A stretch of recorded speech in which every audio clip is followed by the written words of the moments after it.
바울의 간증은요, 특징이 하나 있습니다. 이전에는 내가 이랬는데 이제는 이랬다. 여러분 기억하시죠? 이전에는 내가 교회를 진멸했는데 이제는 예수 그리스도의 종이 되었다. 이런 이전과 이후에 구별되는 사도 바울의 모습이 있어요.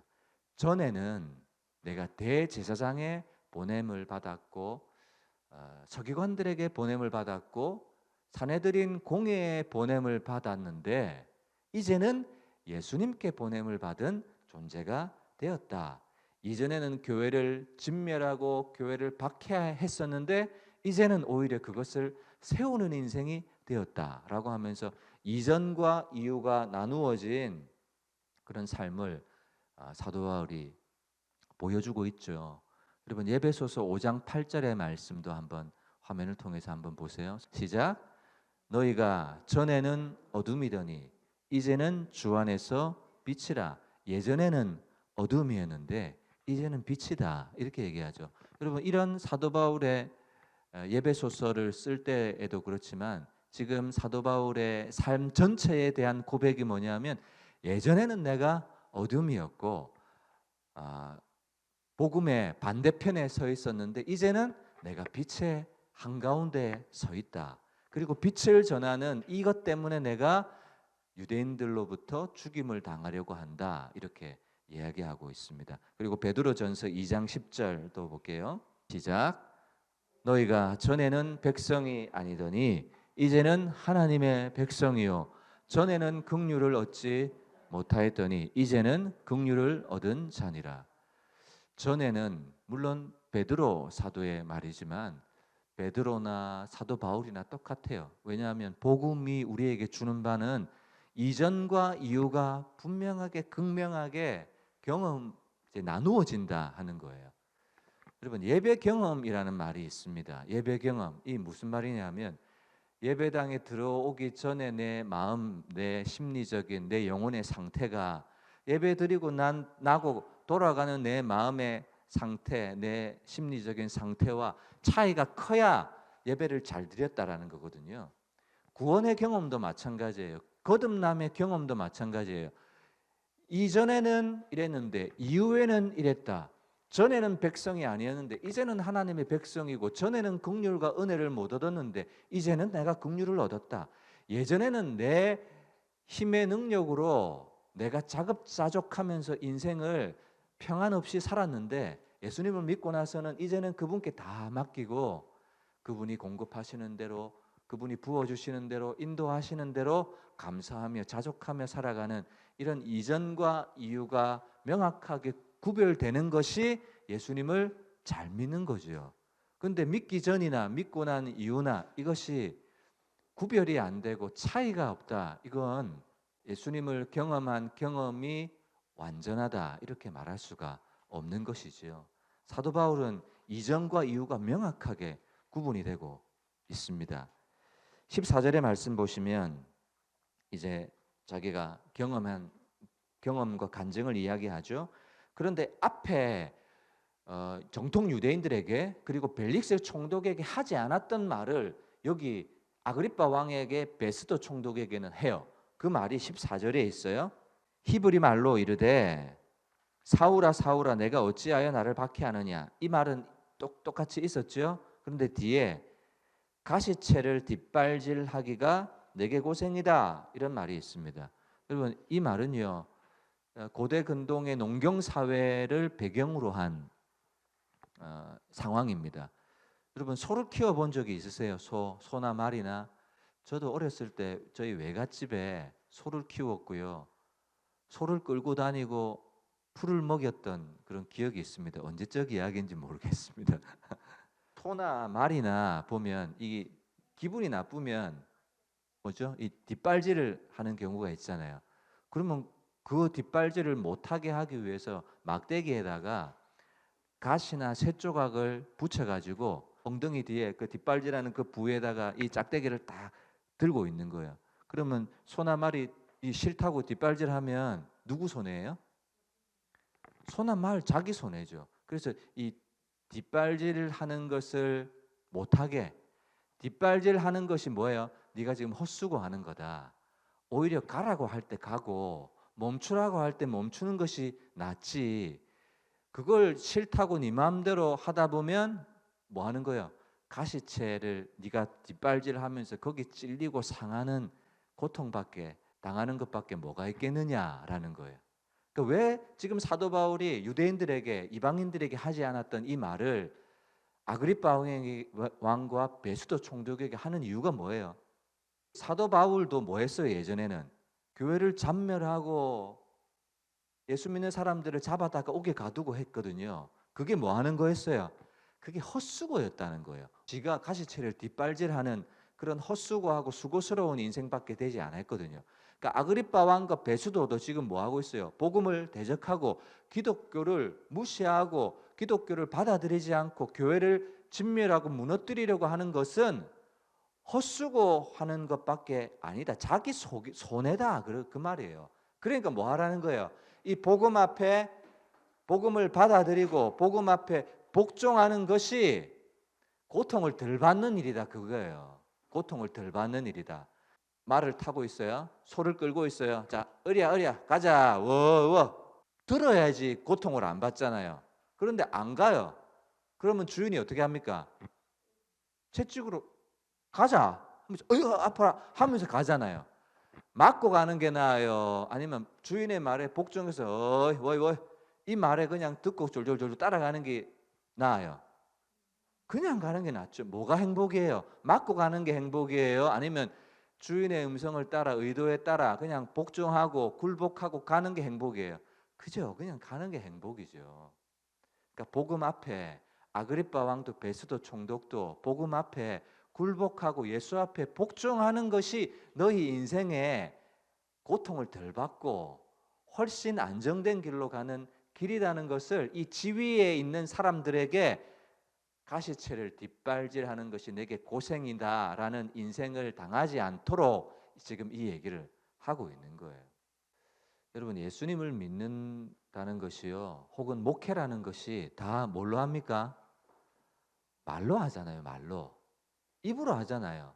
설교도 말로 하고 성경 공부도 말이고 다 말로 가르치다 보니까 이게 자칫하면 말장난이 될 수가 있어요. 그죠? 근데 복음은, 말씀의 능력은 말장난입니까? 그렇지 않죠? 여러분, 교회 여기 모든 성도들은요, 다 예수님의 생명을 가지고 있습니다. 그런데 그것이 드러나는 경우가 있고 드러나지 않는 사람도 있어요. 여러분, 우리는 예수님을 믿고 영접하는 순간 예수의 생명을 가지고 있습니다. 근데 그 가지고 있다는 것과 우리가 살아가는 삶에 예수의 생명이 드러나는 사람과 드러나지 않는 사람이 있다고요. 드러나는 경우는 뭔가 하면 대가가 요구되고 희생이 요구되고 인내가 요구되고 하지만 그것을 말씀을 붙잡고 기도하면서 대가를 지불하면서 또 하나님을 의지해가면서 예수의 생명이 드러나는 신앙생활을 하시는 분이 있어요. 그런데 그렇지 않고 예수님을 믿는다고 하는데 삶 가운데 하나님의 동행도 보이지 않고 아그리빠 왕이나 베스도 총독이나 벨릭스 총독처럼 은혜가 막혀있는, 은혜가 흐르지 않는 인생도 있을 수 있거든요. 그러니까 말장난이 되면 안 돼요. 말만 잘하면 안 돼요. 뭐가 있어야 돼요? 내 삶에, 내 가정에 하나님께서 주시는 말씀의 능력과 또 성령의 임재와 회복이라는 이런 생명의 역사가 우리 가운데 경험되어지는 사람들이 있거든요. 그런 가정들이, 그런 신앙생활 하시는 분들이 있거든요. 야, 저분의 삶은 참 힘들고 어렵지만 말씀 가운데 씨름하면서 기도하면서 참 말씀의 생명력을 드러내면서 신앙생활 하시는구나. 이런 분들이 계시는 거예요. 사무엘하 7장 14절을 한번 보세요. 나는 그에게 아버지가 되고 그는 내게 아들이 되리니 그가 만일 죄를 범하면 하나님이 뭐 하시는 거예요? 사람의 매, 이 예전 성경에 보면 인생 막대기, 사람 막대기 이걸 쓰시는 거예요. 여러분, 가시채를 내가 가시에 찔림을 받는다는 것은 그건 무슨 사인이고 무슨 경고입니까? 네 지금 잘못 가고 있다. 헛수고하고 있다. 바른 길로 돌아와라. 라는 하나님의 신호잖아요. 그러면 그 신호를 듣고 뭐 하는 것이 사는 길이냐면 복종하고, 이왕 주인의 손에 사로잡혔다면 제대로 붙잡히고 제대로 복종되고 제대로 굴복해야죠. 그런데 들리긴 들렸는데 이게 뭐가 안 되냐면 복종이 안 되고 굴복이 안 돼요. 그러면 어떻게 됩니까? 가시채를 뒷발질하는 고생을 당해요. 마찬가지예요. 예수님을 믿었는데도 나는 그에게 아버지가 되고 그는 내게 아들이 된다 하셨잖아요. 그러면 만약에 죄를 벌하면 사람의 매, 인생 채찍 없으면 좋을 것 같은데 하나님은 꼭 두시잖아요. 뭐 사람의 막대기, 사람으로 하나님이 우리를 때리시는 거예요. 그리고 인생의 채찍, 여러분 사람으로 맞아 보셨죠? 저는 사람으로 맞아 봤습니다. 인생의 채찍도 맞아 봤습니다. 그거 뭐 하시는 거예요? 하나님의 의도가 뭐예요? 네 지금 헛수고하고 있다. 그냥 그분의 손 안에 이끌려서 폭삭 엎드려서 굴복하라는 신호잖아요. 가자면 가고 멈추면 멈추고, 그가 어디로 인도하든지 따라가야 되는데 가자니까 안 가요. 그러니까 여러분, 개 키우는 사람들 이 목줄을 하고 가는데 개가 안 갈라 그래요. 그러면 주인이 어떻게 합니까? 기다립니까? 저는 안 기다리죠. 그냥 그 줄을 쫙 들어가지고 개가 모가지에 다랑다랑 걸려가지고 들려가지고라도 끌고 가잖아요. 안 가면 지 손해인 거예요. 예수님을 믿는데도 하나님이 사람의 막대기, 사람으로 매를 때리시고 인생의 채찍으로 우리에게 경험하게 하시는 이유는 뭔가? 네 지금 굴복하지 않고 있다, 네 지금 헛수고하고 있다라는 걸 우리에게 가르쳐 주고 있는 거예요. 여러분, 우리 인생에 복음의 능력이 왜 나타나지 않습니까? 그분께 완전히 굴복이 안 돼요. 굴복이 안 되니까 생명력이 드러나지 않죠. 왜냐하면 생명력은 하나님으로부터만 주어지는 거예요. 내 안에서 여러분 흉내는 낼 수 있을지 몰라도 생명력은 낼 수가 없어요. 말씀이 주는 생명력이 내 안에 있고, 내가 하나님 앞에 기도하며 성령으로 호흡하는 것이 내 안에 있는 것은 그건 흉내로 낼 수 있는 것이 아니거든요.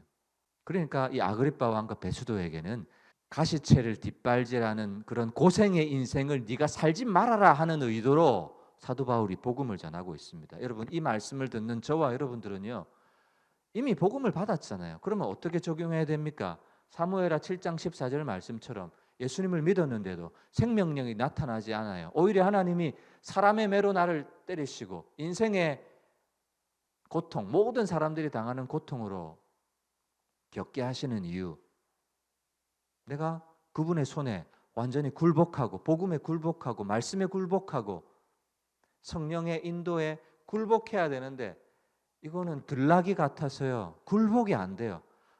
내 의도가, 내 의지가, 내 자아가 살아있어서 이렇게 해야 된다 하는데 안 가는 거예요. 그러니까 하나님이 뭘 드세요?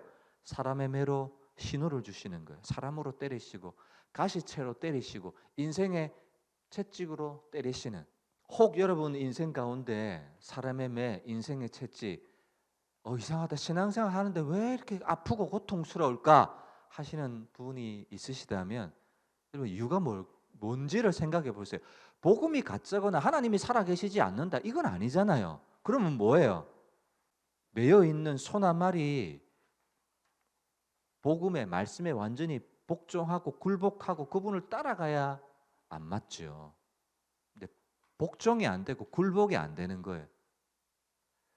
말씀이 가르쳐주는 대로 따라가지를 못하는 거예요. 그러니까 결국 자기 손에 17절부터 보겠습니다. 이스라엘과 이방인들에게서 내가 너를 구원하여 그들에게 보내어, 하나님이 사도 바울을 구원하고 그들에게 보낸다는 거죠. 그리고 하나님이 사도 바울에게 이런 경험과 체험을 주신 이유를, 목적을 사도 바울은 알고 있습니다. 18절 같이 읽을게요. 시작.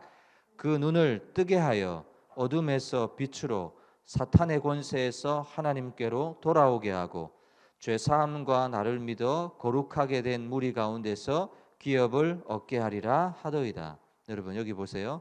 첫 번째, 하나님이 사도 바울을 보낸 이유가 그 눈을 뜨게 하는 사역이에요. 뜨게 한다는 것 중요합니다. 눈을 뜨게 하는 사역. 사도 바울도 눈이 멀었을 때 아나니아 집사가 그에게 안수했을 때 눈이 다시 보게 되었다 이렇게 기록하죠. 그러니까 예수님을 믿는다는 것은 눈이 뜨여지는 거예요. 어떤 눈이요? 하나님이 계시구나. 하나님이 살아 계시구나. 하나님이 창조주시구나.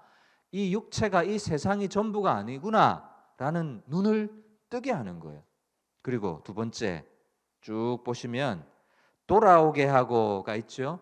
여러분 눈을 뜨게 하는 것이 사도 바울을 보내신 이유고 또 하나는 돌아오게 하는 거예요. 어디에서 어디로?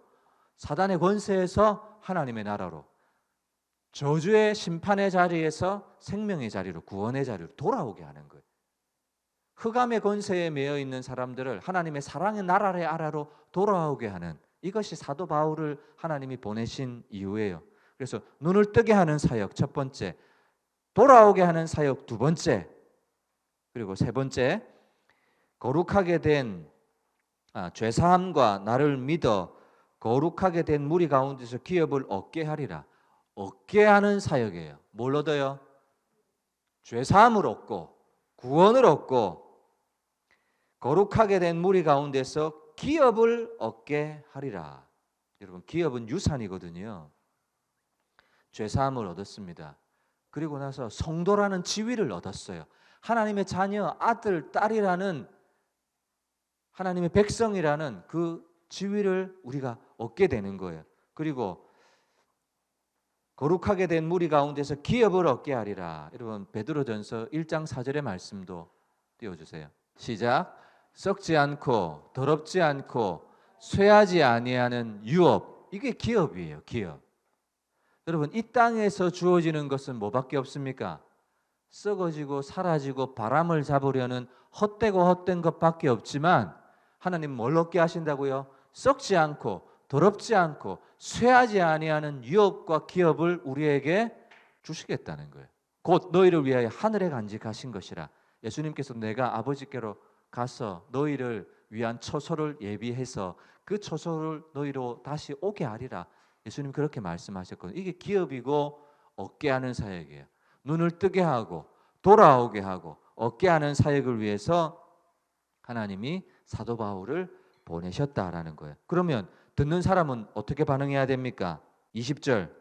먼저 다메섹과 예루살렘에 있는 사람과 유대 온 땅과 이방인에까지 회개하고 하나님께 돌아와서, 회개하고 하나님께 돌아와서 가시체를 뒷발질하는 그 고통을 당하지 않으려면 뭐 해야 돼요? 변화의 핵심은 회개예요. 회개. 아, 내가 복종하지 않았구나. 굴복하지 않았구나. 내 의지대로 내 자유로 살려고 했구나. 이걸 돌이키는 거예요. 그리고 아그리빠와 베스도 입장에서는 뭐예요? 메시아이신 예수님께로 돌아오는 거예요. 그래서 회개하라. 예수에 대한 생각을 바꿔라. 이렇게 아그리빠 왕에게는 들리겠죠. 베스도 총독에게는 들리겠죠. 그리고 돌아와서 회개에 합당한 일을 전함으로 사도 바울이 이거 했잖아요. 그것 때문에 유대인들이 죽이려고 하고 있는 것이죠. 죽이려고 했는데 22절 하나님의 도우심을 받아 내가 오늘까지 서서 높고 낮은 사람 앞에서 증언하는 것은 선지자들과 모세가 반드시 되리라고 말한 것밖에 없다. 이렇게 얘기를 합니다. 23절 곧 그리스도가 고난을 받으실 것과 죽은 자 가운데서 먼저 다시 살아나사 이스라엘과 이방인들에게 빛을 전하시리라 함이니이다. 여러분 예수님의 복음의 핵심은 예수님의 대속의 죽음, 십자가의 대속의 죽음과 부활이죠. 사도 바울이 그것을 선지자들과 모세가 반드시 되리라고 말한 것, 그거 복음의 성취, 그걸 자기가 얘기했다는 거예요. 그리고 그것이 뭡니까? 이스라엘과 이방인들에게 빛을 전하는 거예요. 그러니까 복음은 뭐예요? 빛이에요. 예수님은 빛이시고 사도 바울은 이 빛을, 십자가와 부활의 복음을 전했기 때문에 사람들이 나를 죽이려 한다 이렇게 얘기를 했습니다. 여러분 마태복음 4장에 보면 4장 16절에 보면 예수님께서 갈릴리에서 가버나움으로 장소를 옮기세요. 근데 옮기시는데 하시는 말씀입니다. 시작. 흑암에 앉은 백성이 큰 빛을 보았고 사망의 땅과 그늘에 앉은 자들에게 빛이 비치었도다. 예수님께서 갈릴리에 있다가 가버나움으로 딱 옮기셨는데 하시는 말씀이 이사야의 말씀을 예수님께서 이렇게 성취하셨다 하는 거예요. 그 지역에 뭐가 비쳤대요? 흑암에 앉은 백성이 빛을 보았고 사망의 땅과 그늘에 앉은 자들에게 빛이 비추었다. 예수님이 빛이시고 사도 바울은 이 빛을 전하기 위해서 고통과 죽임을 당하는 이 상황에 놓여 있는 거예요. 여러분 이거 전하면 믿을까요? 안 믿을까요? 받아들일까요? 안 받아들일까요? 안 받아들이죠. 근데 안 받아들이는 이 뭘까요? 패턴을 한번 발견해 보세요. 24절 베스도는 말하기를 크게 소리내어 이르되 바울아 너 미쳤다. 베스도가 바울에게 너 미쳤다 해야 누가 정상이 돼요? 자신이 정상이죠. 그죠? 바울이 미쳤다 해야 자기가 정상인 것이고 자기가 바른 것이죠. 그러니까 예수 믿는 사람들 세상이 저 사람들 비정상이다 이렇게 얘기하죠. 그런데 그게 아니죠. 바울 자신이 오히려 정상이고 아그리빠나 베스도가 비정상인 거예요. 아그리빠와 베스도가 바울의 운명을 쥐고 있는 것이 아니라 바울이 아그리빠와 베스도의 운명을 쥐고 있다는 것을 모르는 거예요. 아그리빠는 네 상소하지 않았으면 너 풀어졌을 거다 이렇게 생각하지만 바울은 너 복음 받아들이면 너는 영원한 생명을 얻었을 거다 이렇게 얘기하는 거죠. 베스도는 너 미쳤다 이렇게 얘기하고요. 아그리빠는 27절, 28절 아그리빠 왕이 선지자를 믿으시나이까? 당연히 믿죠. 안 믿는다 그러면 에돔의 후손이 아니고 아브라함의 후손이 아니죠. 그런데 어떻게 받아들입니까? 믿는다 안 믿는다 이런 말은 안 하고 아그리빠가 바울에게 이르되 내가 적은 말로 나를 권하여 그리스도인이 되게 하려 하는도다 이렇게 얘기합니다. 긍정도 아니고 부정도 아니고 저는 오늘날 이런 일이 교회 안에서도 일어난다고 생각해요. 사람들이 설교를 들을 때 이렇게 들어요. 긍정도 아니고 부정도 아니고 들어요. 긍정도 안 해요. 아멘도 안 해요. 그렇다고 아니다도 안 해요. 중립적인 입장에서 말씀을 들어요. 그리고 말씀은 생명으로 듣고 복음은 생명으로 들어야죠. 이 아그리빠 왕은요. 맞다, 믿는다, 아니다 이런 말 안 하고 네가 적은 말로 나를 그리스도인 되게 하려고 하는 거지 이렇게 안 받아들여요. 안 번할 거 뻔한데 바울은 이런 복음의 과정을 거치고 지나고 있어요. 그 이유가 뭐라고 했어요? 좀 생략해 버리면 될 텐데 좀 지루하잖아요. 계속 이런 본문이 우리에게는 빼버리면 될 텐데 그럼에도 복음을 전하고 있어요. 그리고 오늘 교회에게 주시는 메시지는 예수님 믿어 이게 아니라 예수님 믿고도 가시체를 뒷발질하고 있는 인생, 사람의 막대기와 인생 채찍으로 고통받는 그리스도인들이 있다면 이유가 뭔지를 생각해보고 돌아봐라 하는 데 있는 것이고, 그리고 교회가 받아들이지 않고 믿지 않을 것이 뻔하지만 그럼에도 불구하고 복음을 전하고 말씀을 전하는 것이 교회의 존재 이유고 목적이라는 것을 보여주고 있죠. 그리고 29절 바울이 이르되 말이 적으나 많으나 당신뿐만 아니라 오늘 내 말을 듣는 모든 사람이 내가 이렇게 결박된 것 외에는 다 나와 같이 되기를 원한다 이렇게 이야기를 하고 있습니다. 결국 이 아그리빠 베스도는요, 아까 세 가지 사역이 있었죠.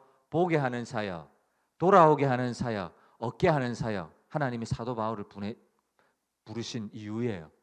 근데 아그리빠 베스도가 봐요 못 봐요? 못 봐요. 돌아와요 못 돌아와요? 못 돌아와요. 얻어요 못 얻어요? 못 얻어요.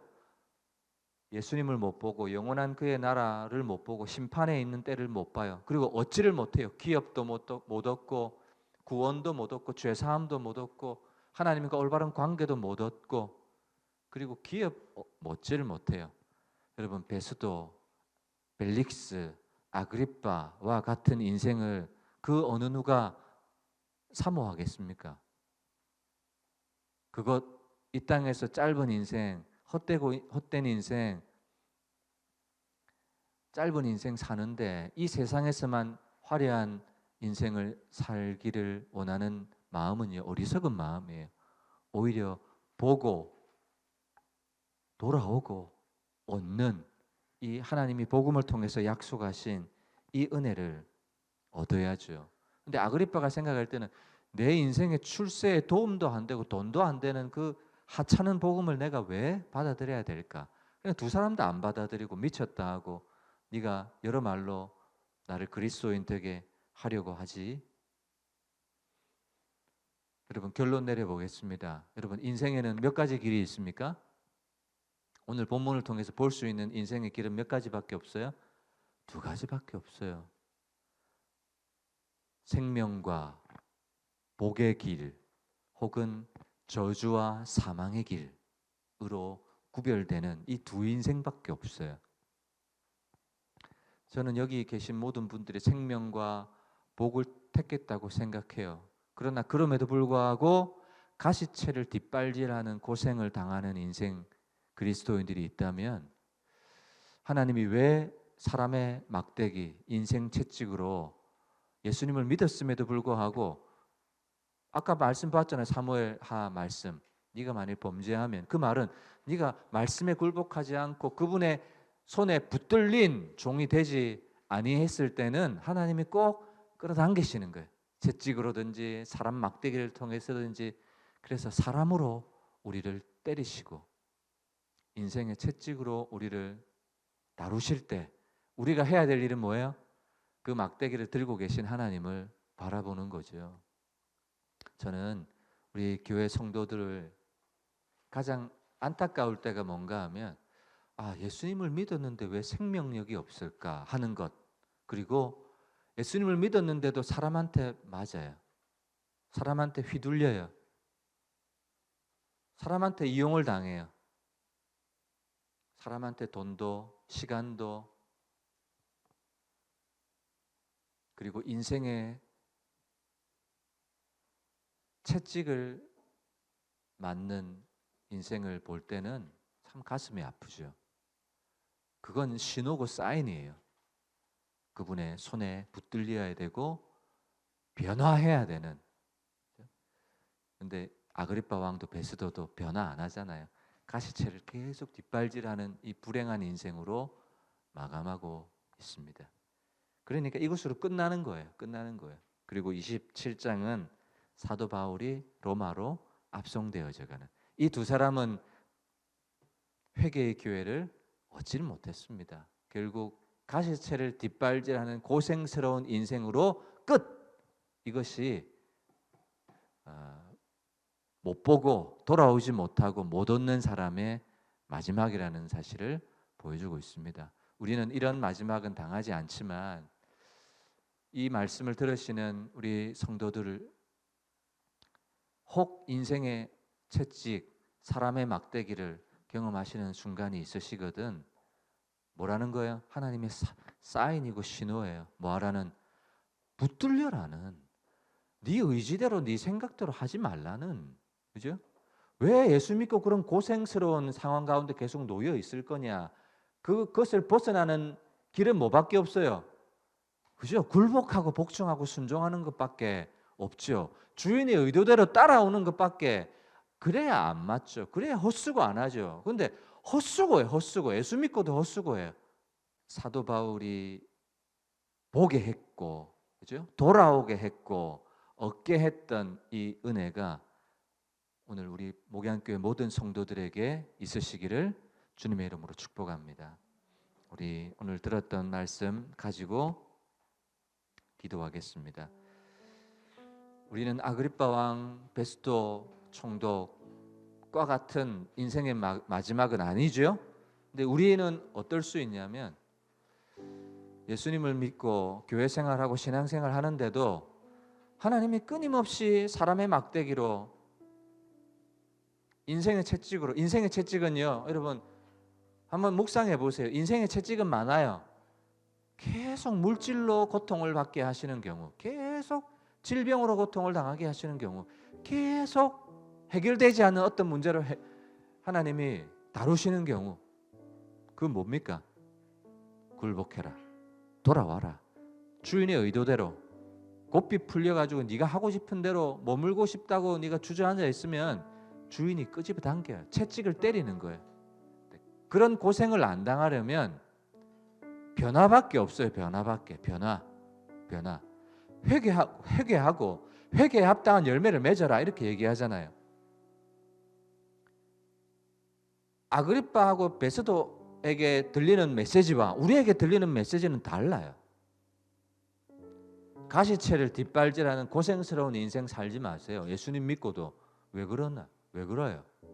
예수님 믿고도 끊임없이 자기의 의지대로 의도대로 그러려다가 돈 잃고 시간 잃고 다 잃어버리고 헛수고하고 힘쓰면 힘쓰고 애쓰면 애쓸수록 자기에게 더 아프잖아요.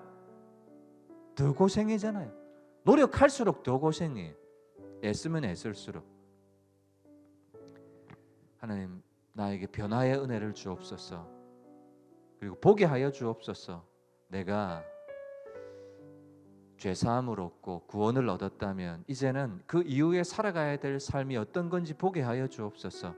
우리 오늘 들었던 말씀 생각하면서 통성으로 한번 기도합니다.